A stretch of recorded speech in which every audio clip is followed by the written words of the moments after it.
إلهي بما هذا اللي موسقناتي وحنو ما هذا علينا يا صحافة سومالي لان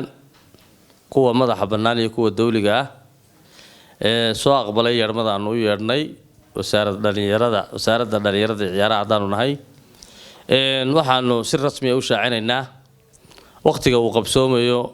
tartanka horyaalada kubadda cagta Somaliland ee 2021 Somaliland Football Champion 2021 waxaanu si rasmi ah u sheegaynaa in tartankaasi uu furmayo 23ka bisha 12aad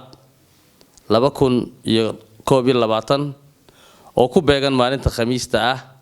ee toddobaadkan gudihiisa tartanka waxa maalgeliyay wasaaradda dhalinyarada iyo ciyaaraha waxaana fulinaya xiriirka kubadda cagta Somaliland tartanka waxa ka qayb galaya 12 kooxood oo ah kooxaha ku guuleystay horyaalka heer qaran heer gobol iyo heer degmo kuwaas oo sidii ay wasaaradda dhalinyarada iyo ciyaaraha ay u qorshaysay u fulay waxaad ogtihiin sanadkan gudihiisa in ay tartamo badan ka qabsoomeen dalka kooxaha ka qayb galaya hadii aan iyadoo hore loo sheegay isla markaana la shaaciyay isku aadkoodii hadaan mar labaad ku celiyo waxay yihiin kooxda Goodir heer qaran kooxda dawladda hoose ee Hargeysa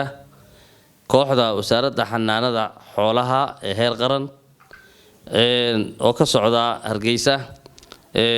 kooxda Goodir berbera iyo kooxda DP Wall ee berbera kooxda maaliyadda Burco iyo kooxda gaashaan ee Burco kooxda gaashaan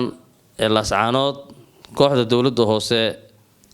ee Boorama iyo kooxda dawladda hoose Ceergaabo kooxda Goodir ee Gabiley iyo kooxda maaliyadda ee Buuhoodle 12ka kooxood ayaa ka qayb galaya